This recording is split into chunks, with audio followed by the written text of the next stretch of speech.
Halo, hari ini kita akan membaca sebuah analisis budaya dari pakar atau tokoh atau bisa kita sebut filsuf ya, namanya Saras Dewi, pengajar filsafat di Universitas Indonesia. Judulnya Kredo Kekerasan. Musim politik telah dekat, tetapi bukan semarak perayaan yang terasa. Alih-alih atmosfer kecemasan yang mulai menyekap. Segala rekaman kolektif publik diingatkan lagi tentang polarisasi, kericuhan, dan pengkongsian politik yang sama sekali jauh dari kepentingan publik. Kontestasi politik semestinya bisa menjadi arena dialektis masyarakat mengujikan gagasan-gagasan, tetapi sejauh ini politik praktis dirasakan asing dari kebutuhan warga. Benar ini ya. Saya memikirkan tentang asosiasi aktivitas politik yang selama ini selalu dilekatkan dengan pencitraan, persaingan, habis-habisan, dan bahkan kekerasan. Namun saya berpandangan bahwa kekerasan dalam politik bukanlah sesuatu yang tertancap di dalam esensi berpolitik itu sendiri. Kekerasan itu telah dikultivasi, diinternalisasikan secara kontinu melalui sistem bahasa, sistem pengetahuan, teknologi, sistem sosial atau kekerabatan, dan juga berkelindan dengan aktivitas ekonomi dunia yang patah. Dalam penjelajahan filsafat politik, percakapan mengenai demokrasi, kekuasaan, keadilan, dan kebebasan tidak saja soal apa yang seolah-olah terberi dalam realitas ini. Filsafat politik adalah soal aspirasi melampaui yang saat ini ada.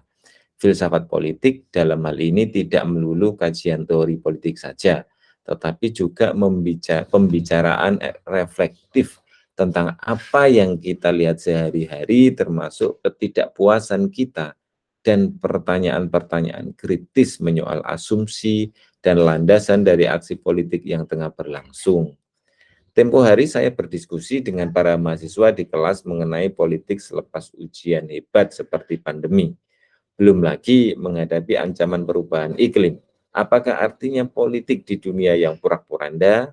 Saya memikirkan soal dunia yang berantakan. Seperti apa yang pernah dituliskan oleh seorang filsuf dan dramaturg Prancis bernama Gabriel Marshall antara tahun 1889 sampai 1979 ya kehidupannya.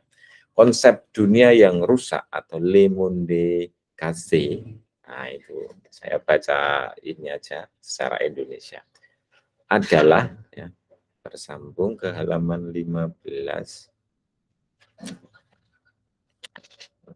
Nah, ini adalah gambaran Marshall tentang keterputusan ya, tentang keterputusan antar manusia dan kehampaan yang dirasakan oleh masyarakat yang dihantam berbagai permasalahan. Marshall mengatakan, kita hidup hari ini di dalam dunia yang berperang dengan dirinya sendiri dan titik dunia dalam seteru ini didorong begitu jauh hingga dapat berakhir pada risiko yang bisa digambarkan sebagai bunuh diri dunia. Adakah harapan dalam dunia yang patah itu, atau apakah yang mungkin kita harapkan di dunia yang serba simpang siur?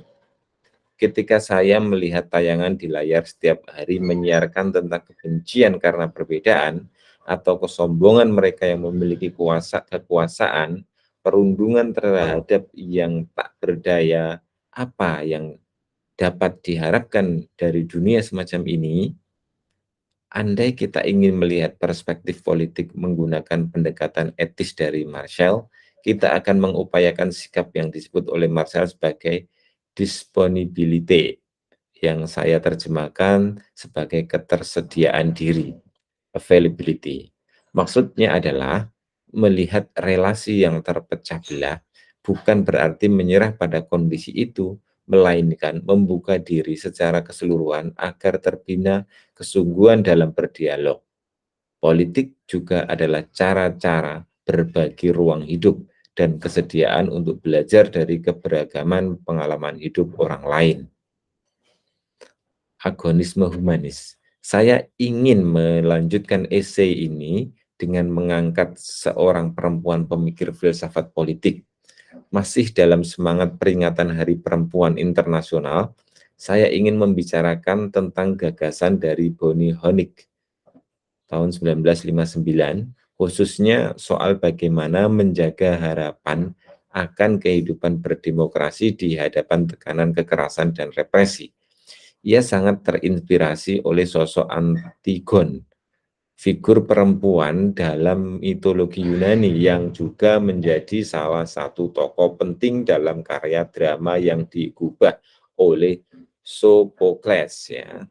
Antigon menjadi titik vokal dalam argumentasi unik yang ia reinterpretasikan sebagai simbol perlawanan terhadap kesewenangan. Antigon yang pemberani secara tegas membangkang terhadap perintah Raja Kreon. Raja itu melarang siapapun menguburkan Polinikas, saudara laki-laki Antigon yang terbunuh dalam perang saudara di Tebes. Antigon dalam nestapa mengubur Polinikas yang amat dicintai. Atas pelanggaran ini, ia kemudian dijatuhi hukuman dengan dikurung di dalam goa. Berkukuh dengan pendiriannya, Antigon memilih kematian dengan menggantung dirinya. Tragedi Antigon menceritakan lebih dari lamentasi tokoh tersebut. Namun juga cara Antigon menggunakan suara dan isak kesedihannya sebagai disrupsi terhadap kekuasaan raja. Berdasarkan kisah ini, Honig mengembangkan teori politiknya, yaitu agonisme humanis. Agonisme yang berakar pada bahasa Yunani agon, yang berarti perjuangan atau perlagaan. Ia tersentuh oleh cerita Antigon yang dalam kesengsaraannya tidak kehilangan harapan. Ia terus menjalankan keyakinannya melawan semacam ancaman. Disrupsi ini, menurut Honig, mencuat dari kepedihan mendalam dan kerapuhan nyawa manusia di hadapan kekuasaan yang begitu besar. Humanisme semacam inilah yang perlu diperjuangkan, khususnya dalam dunia yang semakin terdesak dalam ketidakadilan. Namun, hendaknya janganlah salah menangkap inti filsafat politik Honig. Meski dunia ini syarat akan kemalangan, disrupsi-disrupsi itu akan membuka kesadaran yang baru, manusia yang baru, kehidupan yang baru, dan politik yang baru. Ia menekankan pada makna humanisme yang mengutamakan daya upaya untuk meninggalkan martabat manusia. Sebagai seorang feminis, Honig juga mengkritik dengan tegas bahwa penerapan kedaulatan dan kekuasaan acapkali bersumber dari asumsi patriarkal yang diterjemahkan menjadi otoritas negara untuk berperang dan melakukan kekerasan militeristik. Disrupsi dan konteks ini penting diperjuangkan demi kehidupan demokrasi yang sungguh-sungguh humanis dan inklusif. Sebagai akhir dari esai ini, saya sampai pada simpulan bahwa politik adalah jua mengenai ketersediaan dan tanggung jawab terhadap kemanusiaan. Apapun yang kurang dari itu selayaknya harus terus diperjuangkan melalui disrupsi.